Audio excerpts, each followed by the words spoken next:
वंदे मातरम के 150 साल पूरे होने पर पूरे देश के साथ हरियाणा में भी जश्न मनाया गया है। राज्य स्तरीय समारोह मां अंबा की पावन धरा पर अंबाला में मनाया गया।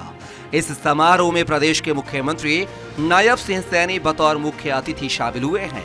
राज्य स्तरीय कार्यक्रम के दौरान नई दिल्ली में वंदे मातरम के 150 वर्ष पूर्ण होने के उपलक्ष्य में आयोजित मुख्य उद्घाटन समारोह का सीधा प्रसारण भी दिखाया गया है। कार्यक्रम में प्रधानमंत्री नरेंद्र मोदी ने अपने संबोधन में वंदे मातरम की अमर भावनाओं को नमन किया।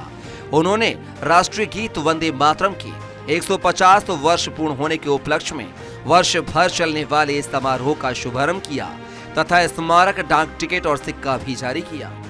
वंदे मातरम गीत ये केवल एक गीत नहीं है, यह भारत के आत्मा है, ये उसकी धड़कन है, यह भारत की एक पहचान है और यह एक ऐसी उद्यमन शक्ति है जिसने गुलामी की जंजीरों को, बेड़ियों को तोड़ने के लिए भारत के स्वराज आंदोलन को एक नई ऊर्जा देने का ये काम किया है।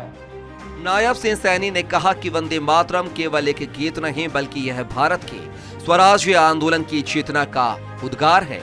इस गीत ने गुलामी की बेड़ियों में जकड़े भारतवासियों में आत्मबल, अनुशासन और त्याग की भावना जगाई थी। उन्होंने कहा कि यह गीत वह दिव्य शक्ति है जिसने ब्रिटिश साम्राज्य को हिला दिया था और युवाओं के भीतर क्रांति की ज्योति प्रज्वलित की थी। अंग्रेज इस गीत से डरते थे क्योंकि इसमें हथियारों से करोड़ गुना अधिक शक्ति थी। मुख्यमंत्री ने कहा कि वंदे मातरम गीत हमारी नदियों की कल कल, खेतों की हरियाली और धरती की गौरव की गूंज है। यह शिवरात्रि की तपस्या में, वैशाखी के उल्लास में, होली के रंगों में और दीपावली के दीपों में रचा बसा है।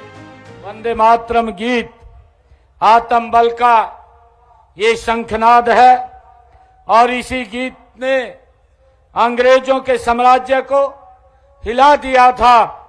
इसी गीत ने युवाओं को क्रांति की आग दी थी।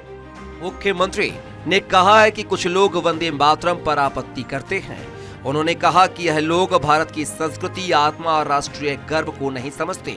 उन्होंने बताया कि 1923 में काकीनाडा कांग्रेस अधिवेशन में पंडित विष्णु दिगंबर पलुस्कर को वंदे मातरम गाने के लिए आमंत्रित किया गया था, लेकिन उस वर्ष कांग्रेस अध्यक्ष मौलाना मोहम्मद अली ने धार्मिक आधार पर आपत्ति जताई और कहा कि इस्लाम में संगीत वर्जित है। बाद में भी कांग्रेस और उसके नेताओं ने कई बार वंदे मातरम के प्रति असहमति दिखाई है। AIMIM नेता अकबरुद्दीन ओवैसी ने वर्ष 2017 में मांग की थी कि स्कूलों में छात्रों के लिए वंदे मातरम गाना अनिवार्य करने वाले सर्कुलर को रद्द किया जाए। हाल ही में तेलंगाना में भी कांग्रेस सरकार ने कहा कि स्कूलों में वंदे मातरम गाना अनिवार्य नहीं किया जाएगा।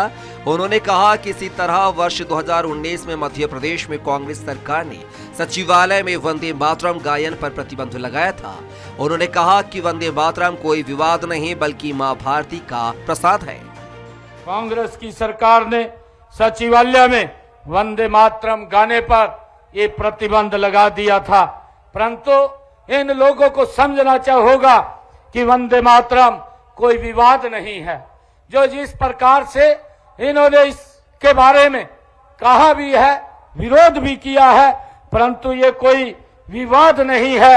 ये मां भारती का वो प्रसाद है जहां हम तुष्टीकरण नहीं, राष्ट्रभक्ति के पथ पर अटल रहने वाले ये गीत है। मुख्यमंत्री ने कहा कि स्वतंत्रता के बाद भारत के प्रथम राष्ट्रपति डॉक्टर राजेंद्र प्रसाद ने वर्ष 1950 में वंदे मातरम को राष्ट्रीय गीत का दर्जा प्रदान किया।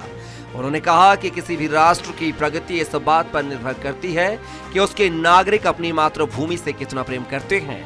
आज भी वंदे मातरम की भावना उतनी ही प्रासंगिक है जितनी स्वतंत्रता आंदोलन के समय थी। देश की एकता और अखंडता बनाए रखने के लिए हमें वंदे मातरम की ज्योति सदा प्रज्वलित रखनी है। कार्यक्रम के दौरान मुख्यमंत्री श्री नायब सिंह सैनी ने उपस्थित जन समूह को 5 संकल्प लेने की अपील की।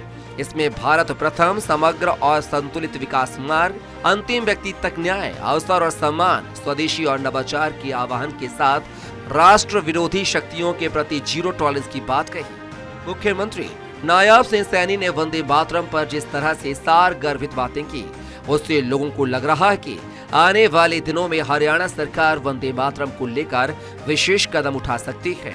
मुख्यमंत्री सैनी की यही कार्यशैली उन्हें अपने अन्य समकक्षों से अलग करती है। जन भावनाओं को मन से पढ़ने और उन्हें अमली जामा पहनाने में मुख्यमंत्री सैनी का कोई मुकाबला नहीं है। Bureau report, Swaraj express, Haryana.